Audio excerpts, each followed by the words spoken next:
Hey, focus, my king. You see the king on the castle over there? He called your castle a keep so weak, even serfs laugh when they pass it. I know, truly the most devastating insult of the 13th century. Right after, your moat is just a glorified puddle. Naturally, in classic medieval logic, we resolve this with prolonged suffering. For everyone. Because sieging a castle isn't a fun afternoon activity where you throw your army at the walls and shout, "Go!" No, sieging is chess with dysentery. Siege is a stupid game by Ubisoft. It's f***ing horrible. Pardon my speech, my lord. So how does a king with 1,000 men take a fortress defended by 1,000 more? Ethically, you don't.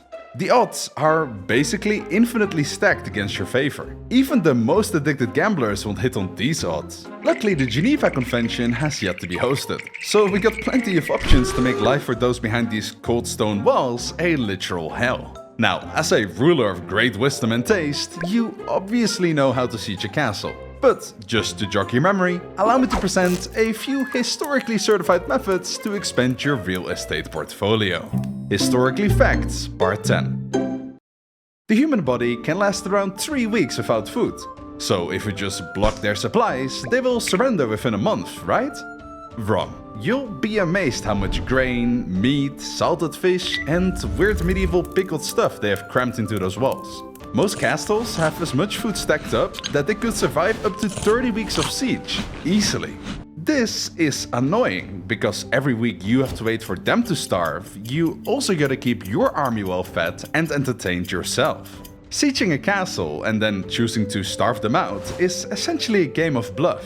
Who can stay longer? Good luck with that, by the way. Since your army is made out of mostly farmers, most of them within a week will urge to go back home to their crops. Especially if the siege takes months, which is common, it basically means the farmers will lose their entire crop produce. At that point, your frustrated soldiers will start deserting left and right.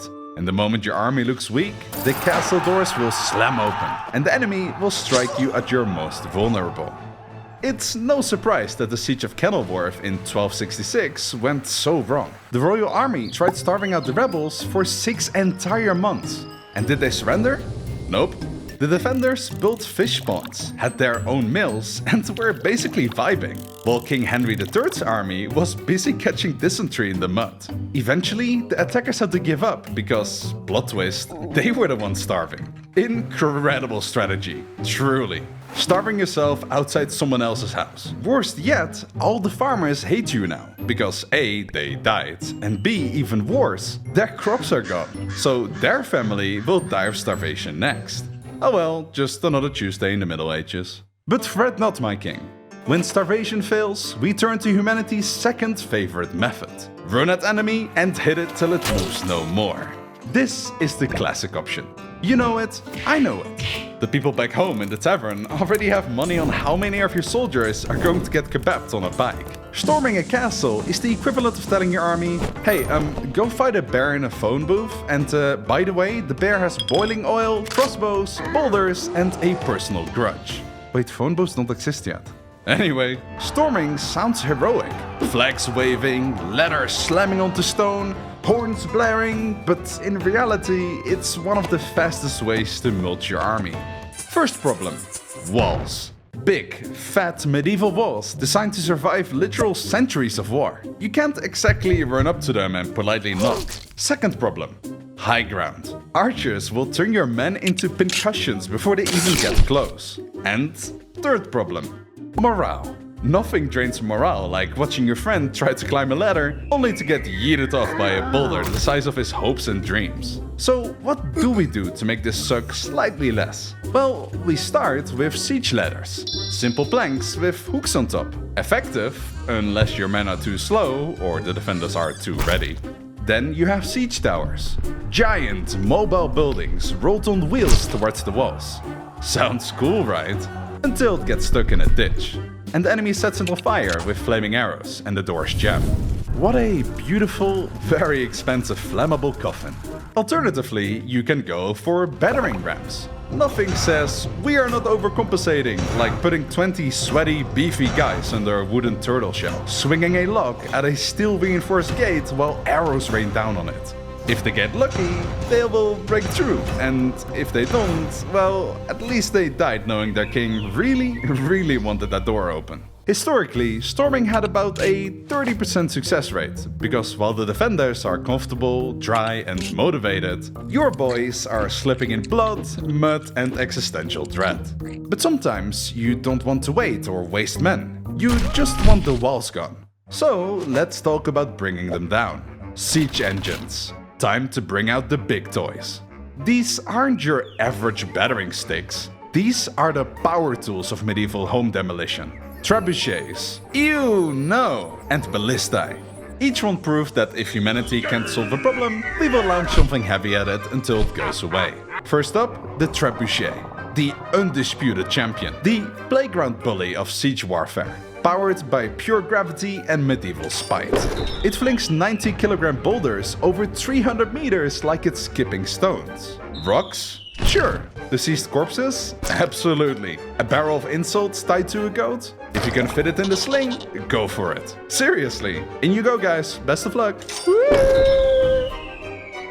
Dude, not my sponsor segment. Now, my lord, before you say, but what about the catapult? First of all, secondly, nobody was actually using what Hollywood calls a catapult. The word itself is ancient Greek, and sure, there were early torsion-based engines with that name. But by the times castles were popular, those things were long gone. Too weak, too short-ranged, too embarrassing to show up with.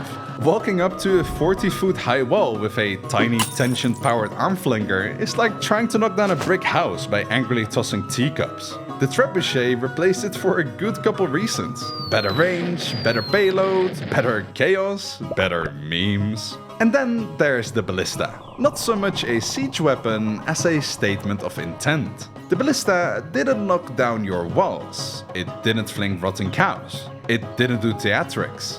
What it did was point, silently, with a giant wooden finger that launched 6-foot iron bolts at whatever it was mad at that day.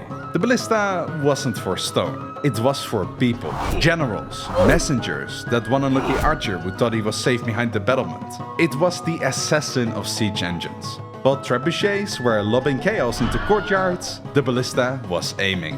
One shot, one terrified soul yeeted into the afterlife, like a poorly written side character. You didn't need 10 of them, you just needed one. Visible on the horizon. Silent, loaded, waiting. It didn't need to fire to cause fear, it just needed to exist. Most of the time, siege engines were psychological weapons. A big trebuchet wasn't just a weapon, it was a message. I am willing to spend 3 weeks building this thing just to ruin your week! Of course, that is if the defenders let you build it in peace, which they won't. They'll sally out at night. They will sabotage. And worst of all, they will mock you. So maybe it's time for a sneakier approach. Undermining. Yes, I'm talking about digging tunnels under castle walls. Because what better way to deal with a giant stone structure than crawling under them like medieval termites? The goal is simple. Dig under the wall, prop it up with wooden beams, then set those beams on fire. If everything goes well, the fire weakens the support and the tunnel collapses. And crash, there goes the wall. Sounds clever, right? And it worked. Sometimes. Like during the siege of Rochester in 1215. King John, yes, that one from Robin Hood, undermined a corner of the keep by burning fat pig under the props. The wall tower collapsed. Brilliant stuff. But this method also wasn't flawless. Tunnels took weeks to dig. They were often discovered and countermined. And even if they weren't, collapsing a wall segment doesn't guarantee victory. You still have to rush through that hole and, surprise, the enemy probably built a second wall behind it. Medieval architects were petty like that. At this point, my king, you might be thinking, isn't there an easier way? Yes. Be terrible. Let's talk about biological warfare. Castles were full of people. People with immune systems, or lack thereof. So when things got desperate, or when you were just feeling creative, you threw in disease. Dead animals, rotting corpses, poop. Lots of poop. That wasn't just spite, it was strategy. Contaminate their water supply, break their morale. You don't need a sword if dysentery kills them first. This tactic was used in sieges from the ancient world to the Renaissance. In 1346, the Mongols catapulted plague-infected bodies into the city of Kaffa. Days later, the defenders began dying. Some historians even suggest that this outbreak helped spark the spread of the Black Death in Europe. So yes, medieval siege warfare might have accidentally caused the apocalypse. Whoops. But let's say you're not into all of that. You still want to be a good king. You want to win clean, honorably, with a bit of finesse. In that case, allow me to introduce you to espionage. That's right, spies, bribery, betrayal. Sometimes the best way to take a castle isn't over the walls, it's through the people inside. Maybe a servant opens the gate, maybe a guard is paid to forget to lock something, or maybe someone just really hates their lord and hands you the keys. If you have a siege planned, a day before you arrive with your army, have a small group of mercenaries act as merchants in the city. And when the time comes, cause a small rebellion and open the gate from within. This is also how Edward I took Stirling Castle. Not with a siege, but by bribing someone to sneak them in. It's also how countless other castles fell throughout history. Because when you are locked in with no escape, it only takes one disgruntled cook to turn the tide of the war. I mean, there is another way to take a castle, just lie. Yes, tell them you have more troops on the way. Tell them you will leave if he opens the gate. Tell them their wife is pregnant with your child. Siege warfare is war, and war is theater. Psychological manipulation is cheaper than trebuchets, faster than tunnels, and less smelly than cow corpses. Of course, if you really want to be successful, don't stick to one technique. Starve them out. Throw your men at them at the same time. And mine below the castle for those diamonds, while you throw deceased cows over the walls. If you are going to commit a war crime, why stop at one? Your trip to hell is already booked anyway, better make it really worth it.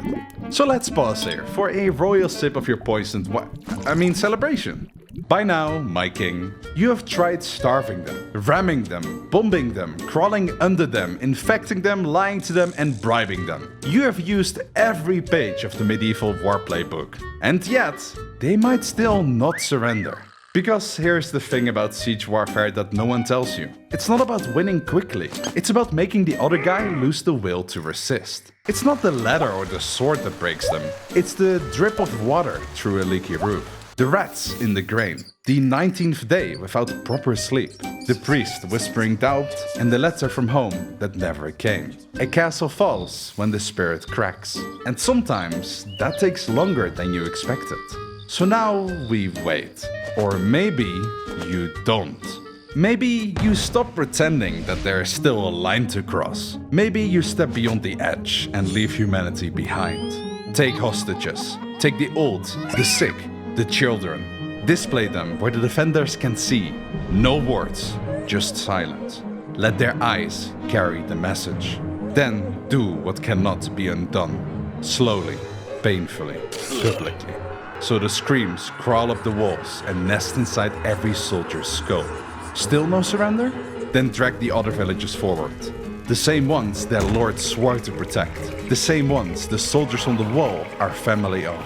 Line them up, burn their fields and homes while they watch. Salt the earth, collapse their wells. Make them scream. This isn't strategy anymore. This is legacy. You're going to make them experience how it is to lose everything. Not just land, not just life, but hope.